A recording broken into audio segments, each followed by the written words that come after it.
बोलो। दृष्टि समारत मन हुलसाना, गगन मंडल धुन गरज पिछा। कहते हैं कि भाई दृष्टि को बहुत एकाग्र किया, एक जगह दृष्टि टिक गई, यानी ऐसे नहीं हिलती है दृष्टि इस तरह, और ऐसे सामने टिक गई, एकाग्र हो गई। क्या दृष्टि को संभाला, एक जगह दृष्टि को टिका दिया और ऊपर की तरफ में चढ़ी, तो दोनों काम करती है, प्रकाश भी देखती है, रचना भी देखती है, और ऊपर से जो गरज पड़ रही, ऊपर से जो स्थान से गरज आ रही, वो मंडल गरज रहा, बड़ा घोरम घोर गर्जन हो रही है। यदि ऐसी गर्जन यहाँ तो कुछ है नहीं, बहुत गर्जन हो रही वहाँ से। तो कहते हैं उसको सुना, तो उस गर्जन को सुनकर के मन बहुत प्रसन्न होता है, बहुत खुश होता है। जब वो आवाज़ आती है तो आवाज़ तो उनकी सैदल कमल में आने लगती है, गर्जन की आवाज़, और इसका स्थान सैदल कमल में, वही इसका भंडार है। तो भंडार के लय होने के पहले ये गर्जन को सुनता है, और जब उसमें पहुंच गया भंडार में, बहुत खुश होता है उस आवाज़ को सुनकर के अति प्रसन्न। और जब सूरत ऊपर से लौटेगी तो उसी भंडार से फिर इसमें मिल जाएगा कि वो इसी में से अभी नहीं रुकेगा, जाएगा आएगा। जैसे सूरत ऊपर जाएगी, नीचे आएंगे, ऐसे ही मन इसी तरह से अपने भंडार से बुद्धि, इसी तरह से चित्त, इसी तरह से अहंकार, सब उसमें जाएंगे और अपने में आ जाएंगे लौट कर। जब सूरत लौटेगी तो फौरन इसके साथ में लग जाएंगे। तो कहते हैं मन बहुत प्रसन्न हुआ, उस आवाज़ को सुनकर गदगद हो गया। कैसी आवाज़ हमको सुनने को पाएगी, क्योंकि सारा मंडल गरजता है, पूरा का पूरा ब्रह्मांड ही पूरा गरज रहा। बोलो। देखी रूप सूरज प्रकाशा, मिटाया अंधेरा जल। कहते भाई उनका हमने रूप देखा, तो रूप कैसा है, क्या सूरज रूप है, यानी सूरज का रूप कैसे होता है, लाल होता है। जब सुबह सुबह देखो आप, तो आप देखोगे कि लाल होगी, तो ये तो कुछ लाल नहीं, इसकी लाली तो सूरज की बदल जाएगी, लेकिन वो लाल ही रहता है। कहते हैं कि मैंने जब देखा उस प्रकाश को, लाल सूर्य के प्रकाश को और लाल सूरज को, तो अंधेरा खत्म हो गया। अब ये अंधेरा इधर 3 लोग का नहीं है, ये सूरज 3 लोग से ऊपर हो गई, क्योंकि 3 लोग का सूचम लोग और स्वर्ग वैकुंठ और मृत्यु लोग, ये 3 लोगों में आता है। तो सैदल कमल कहते यहाँ के 3 लोगों के मालिक, सैदल कमल में निरंजन भगवान और ऊपर में ब्रह्म बैठे हुए। तो कहते हैं कि मैंने उसको देखा अपनी आँख से, उस रूप को, तो कहते हैं लाल है, लाल। तो कहते हैं अंधेरा चला गया, अब अंधेरा नहीं, और पूरा मंडल गरज रहा है, पूरा का पूरा। इतनी मधुर, इतनी मीठी, इतनी आनंद है, ऐसे चुभने वाली, चिपकने वाली आवाज़, इतना प्रफुल्लित करने वाली उसकी आवाज़ है, इतना जोर से गरजता है। और उसी में से मृदंग बज रहा, मृदंग हर वक्त बजता है। ऐसा मृदंग सुहावना किया, तो ऐसा मृदंग कोई बजाना जानता नहीं, बजाना है भी नहीं, ना ऐसे बादल गरजते। अब वो सूरत देख रही है कि मैंने गुरु का अगर रूप मैंने देखा, तो यही चरण कमलों में ये देख लेती है कि शीशा जो दर्पण है उसमें, उसी को आत्मदर्शन कहते हैं। लोगों ने पहले, योगियों ने आत्मदर्शन कहा, और संत उसको चरण कमल कहते हैं। तो दर्पण है, उसमें देखते हैं ऐसे, तो नीचे का सब दिखाई देता है नीचे का, उस शीशे में, और अपना वास्तविक चेहरा सूरत का है, वो उसी दर्पण में दिखाई देता है। तो तब पता चलता है कि गुरु का किस प्रकार का आगमन होता है। तो कहते हैं अरे भाई मैंने दरवाजे पे देखा, आँख खुली, प्रकाश हुआ, उजाला, दृष्टि खुली, तो मैंने उसको देखा। अब चल रही है आगे, अब चलेगी आगे की तरफ, तो बढ़ रही है। तो जब त्रिकुटी में निकट में पहुंची तो घर चल रहा। कहते हैं जब हमने दर्शन किया उनका, तो लाल सूर्य है और नाम उनका ओम है, आवाज़ उनकी बादलों की तरह, और मृदंग रहने का स्थान त्रिकुटी, यह है ओम का पद, इसी को ब्रह्म कहते हैं। नीचे ये निरंजन का स्थान है, सैदल कमल, इनको ईश्वर कहते हैं, इनको खुदा कहते हैं, काट कहते हैं। वह उनकी भाषा में है, वैसे ईश्वर कहते हैं। नाम इनका निरंजन है, ज्योतिष स्वरूप है। आपके सब पुस्तकों में आया हुआ जो नीचे की पुस्तकें हैं जिसमें है उसमें जिक्र दिया है, लेकिन उस ज्योति का जिक्र नहीं दिया। जो नीचे 4 ज्योति और हैं उसका जिक्र दिया हुआ, उनका जिक्र नहीं आया वेदों में। उन्होंने कहा हमने नहीं देखा। जिन्होंने वेद लिखे उन्होंने कहा हमने उसको नहीं देखा, जो हमारा पिता है हमने नहीं देखा। माता को तो देखा अद्या माता शक्ति को, लेकिन उनको नहीं देखा। नीचे 4 ज्योति और हैं उनका दर्शन किया, उसका तो इशारा किया, लेकिन जो सैतल कमल में उसका इशारा नहीं किया। और सूरत जो संतों के जरिए से, वसीले से, उनके मतलब यह कि दया से, उनकी अनुमति से मार्ग से जाती है तो इनका दर्शन करती है, साफ देखती है। बहुत बड़ा सैतल कमल है, कहने को तो छोटा मालूम होता है। अब आपको उसका अनुमान क्या कराए? सूरज इधर से निकलता है, इधर डूबता है, इसके लाख हिस्से कर दिए जाए तो उससे भी बड़ा उनका शरीर है, इससे भी बड़ा ये शरीर, यानी इतना बड़ा उनका शरीर। और सैतल कमल में बैठे हुए, उनकी क्या तारीफ की जाए? तारीफ करने की कोई चीज़ हो तो तारीफ की जाए, अब इशारा किया जाता है। तो अब ये कोई आदमी सोच भी नहीं सकता कि भाई उनका इतना शरीर जिसमें इतना बड़ा उनका जिक्र, तो इतनी ऊंची मंजिल पे बैठे तो उनके सामने तो ये कुछ भी नहीं। उसी बूंद का, यानी उसी बूंद की कण का ये सब पसारा है, ये जो कुछ भी है देख रहे हैं, उसी बूंद की कण का पसारा है ये। वो तो बहुत बड़ा, उसका देश तो बहुत बड़ा। बोलो। पायातम पद अब भारी रंकार अब जब उनका वहाँ पर त्रिकुटी में ओम का ब्रह्म का साक्षात्कार हुआ तो उनका तो पूरा उन्होंने बताया कि लाल रूप है उनका, लाल सूर्य है उनका, वो सब बताया। कहते हैं ऊपर में है गुरपद, उसको कहते हैं आत्मपद, गुरपद, वो गुरपद है।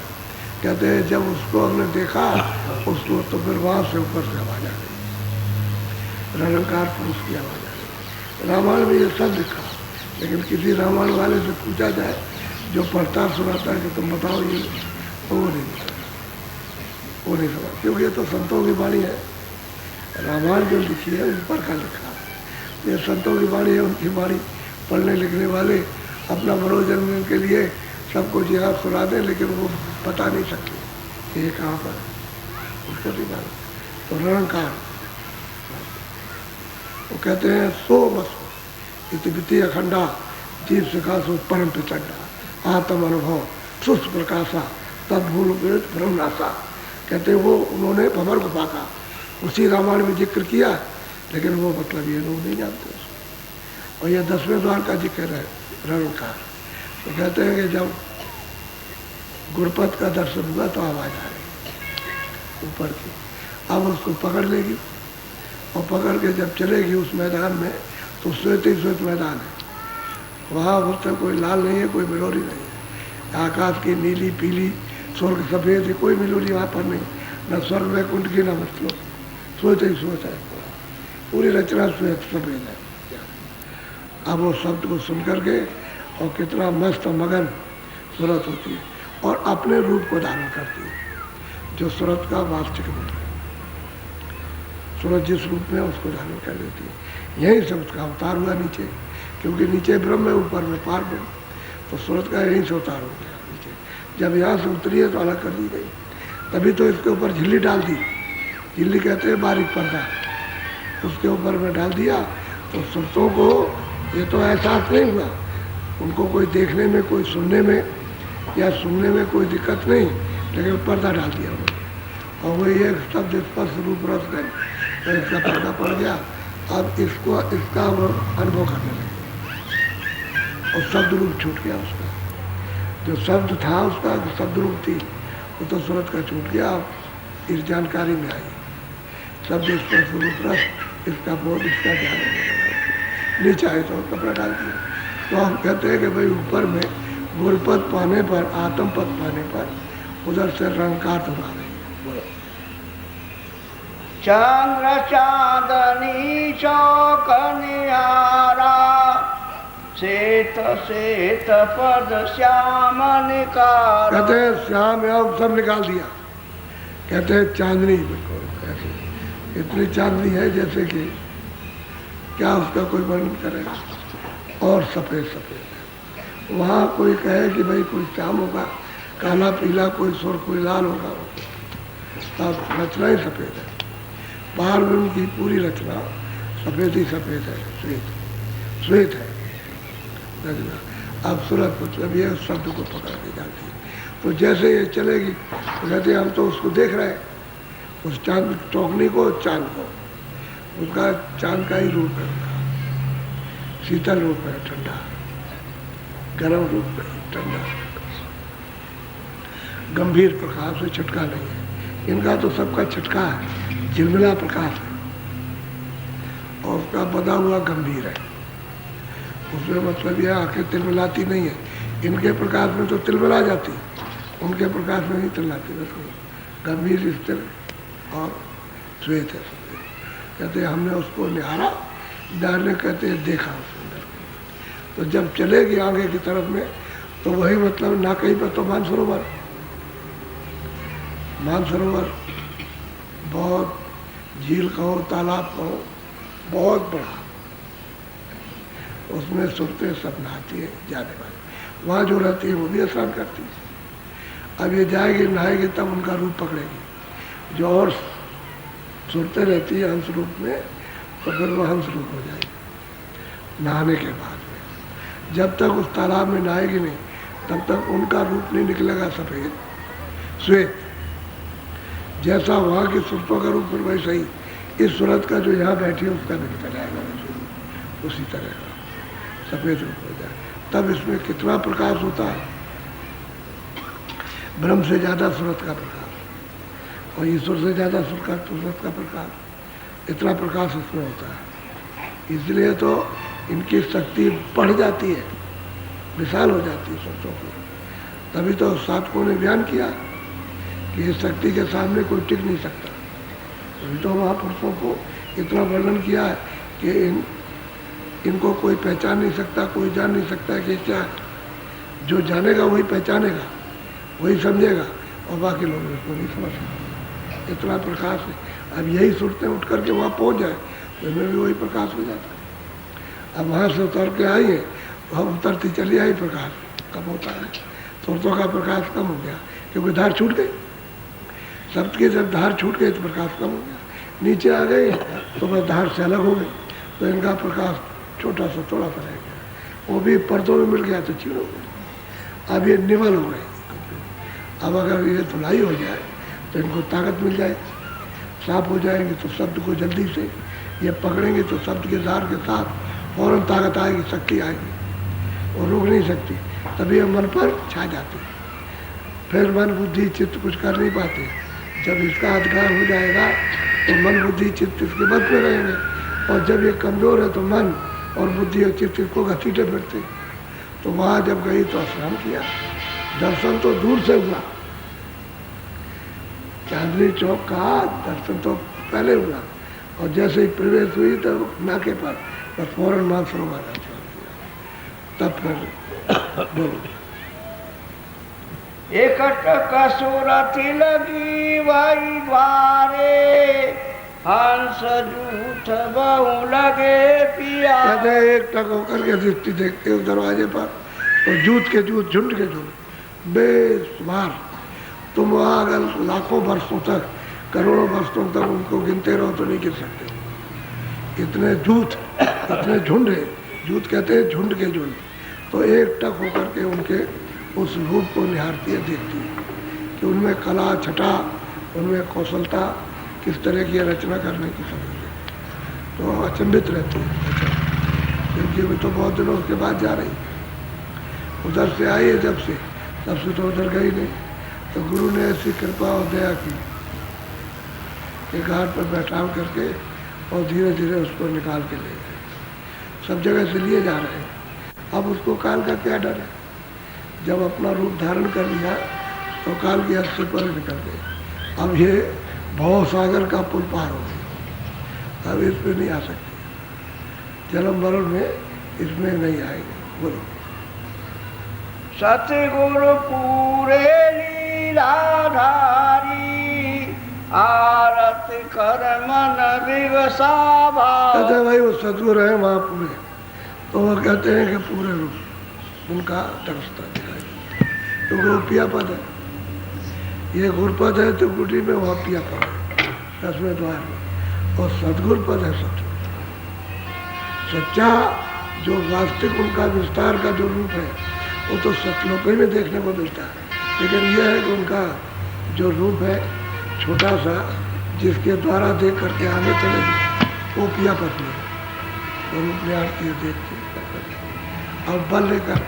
अब इस स्थान पर रचना में तुरंत आगे चले पीछे, तो गुरु महाराज अगर न चले आने जाने वाले तो ये जा नहीं सकते, यही रुकी रहेगी, आगे नहीं जाएगी। इतना मतलब ये महा आनंद स्थान है, उसी में फंस जाएगी, नहीं जा सकती।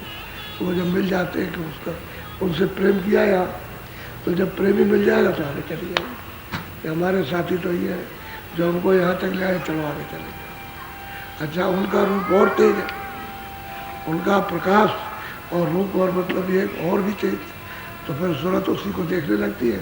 ये रूप उसके सामने वहाँ का फीका हो जाता तो आगे चल देती, तब छोड़ती है। जब तक रूप का दर्शन गुरु का नहीं करेगी तो आगे उसको छोड़ नहीं सकती।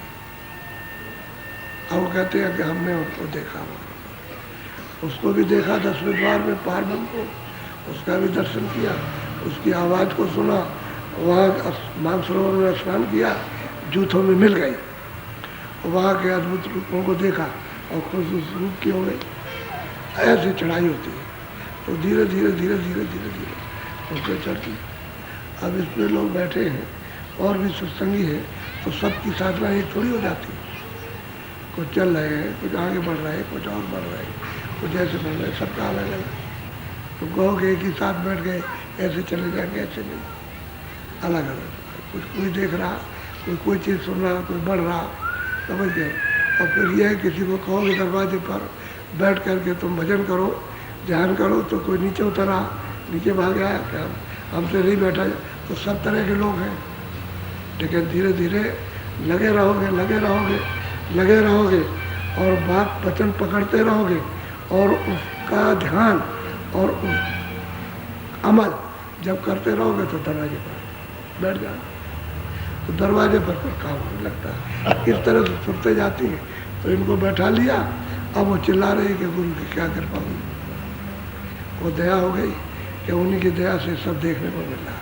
और जब ये पहुंच जाएगी आगे, ये वहाँ काल पद में पहुँचेगी, वहाँ फिर सतलोक में पहुँचेगी, सब वर्णन करेगी क्या मैंने ये देखा किसने दिखाया, गुरु को दिखाया, गुरु की बात। कोई आदमी पूछे भाई आपको किसने रास्ता बताया, तो हम तो सीधा ही कहेंगे कोई हमको किसी मूर्त ने थोड़ी, और गुरु मनुष्य शरीर में मिले, उन्होंने बताया रास्ता, उन्होंने कहा कि ऐसा करो इस तरह से, तो उसको किया गया।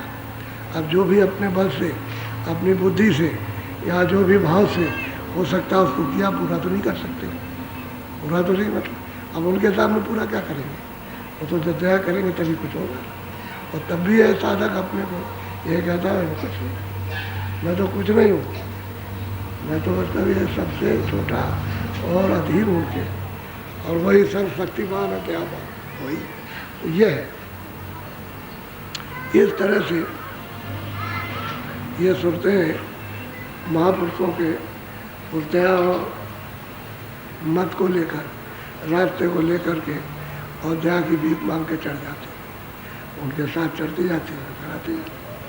वो तो कहीं भी साधना करें, मान लो कोई अमेरिका में रहता है, कोई चीन जापान में रहता है, कोई कहीं किसी प्रांत में रहता है, तो वहाँ उनके जाने के लिए क्या, वो कुछ नहीं है, वो तो ऊपर में भी कुछ सामने एकदम से ये ऐसा इतना सा दिखाई, ये सारा संसार इतना सा दिखाई देता ऊपर, वहाँ कहाँ जाना है, ये तो तुम्हारी ये बुद्धि है, और ये आगे वहाँ जाना है, उनको वहाँ कहाँ से जाना, वो तो वहीं से सब देखते हैं ऐसे।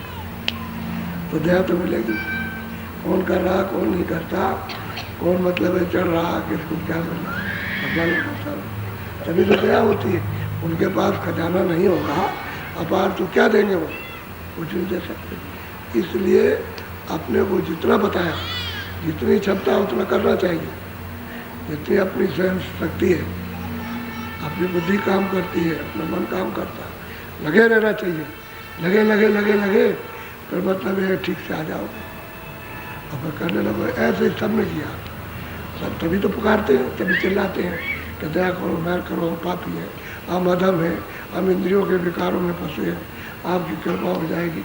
तो दोनों तरफ चिल्लाते हैं कि जो फंसे रहे वो जब निकले तो वो भी चिल्लाए, ये भी चिल्लाया, ये भी कहा कि मैं इस तरह से फंस रहा, मुझको गुरु ने निकाला, तो गुरु ने पहुँचाया। तो भाई घाट है, घट का अंतर घाट है, दोनों आंखों के ऊपर में सुरत्मा बैठी, इसी घाट से चलना है, यहीं से डोरी को पकड़ना, वो सत्य की डोरी है। यहीं बैठना सीख जाओ तो मतलब यहीं से आँख खुलेगी, यहीं से कान, यहीं से नाक खुलेगी, तो वो तो ऊपर सूंघने को मिलेगा। वहाँ तो सुगंधी है, भरपूर सुगंधी है उधर, यहाँ तो सुगंधी कुछ भी नहीं है। तो नाक रहेगी तभी तो सूखेगी, आँख रहेगी तो देखेगी, कान रहेगा तो सुनेगी। ये तीनों चीज़ें उसी में है, बाकी और कुछ नहीं, बाकी खोल है, बाकी जितना भी है सब खोल है। और खोल समझ कर उतर जाएगा तो वहाँ स्वच्छ साफ हो जाती है, तो शब्द रूप हो जाती है, तब उसकी महिमा तब जानने को मिलती है। जब पिया पद को प्राप्त करती है तब समझती है कितनी बड़ी महिमा। यह अकथ कहानी है, कोई कह नहीं सकता। महापुरुषों की कहानी तब वो पूर्ण रूप से सिद्धा होती है, तब वो मतलब यह है कि एकदम से निछावर हो जाती है। तब तक अगर घेरे में रहे तब तो उसको शंका रहेगी, किसी मंडल में भी जाएगी तो शंका रहेगी, क्योंकि पर्दा है, शंका रहेगी। जब निशंका हो जाएगी तब पता चलता है। ऐसी कमाई करते चलो, सत्संग सुनते चलो, लगते चलो, अल्लाह बैठते चलो, करते चलो, अपना इश्क, जो इश्क है उसको बढ़ाते चलो। जितना इश्क बढ़ जाएगा उतना इश्क करोगे तो मतलब यह है कि उसी के पास पहुंचोगे जिसके लिए आपने ये उठाया, ये लगन उठाई है, आपने बेड़े उठी है, तो उससे इश्क कर लो। अब नहीं मिलता है, पहले तो मिलता था, अब उससे भी छुड़ गए तो तुम इश्क करो, मिल जाएगा। अब यही इसी को लगा देते, तभी तो लोग साचल भजन करने लगते और नियम से करते। तो यहीं से चलने की तैयारी करो, बाकी सब और अंधकार बखेड़ा है और सब बखेड़ा, बस करो।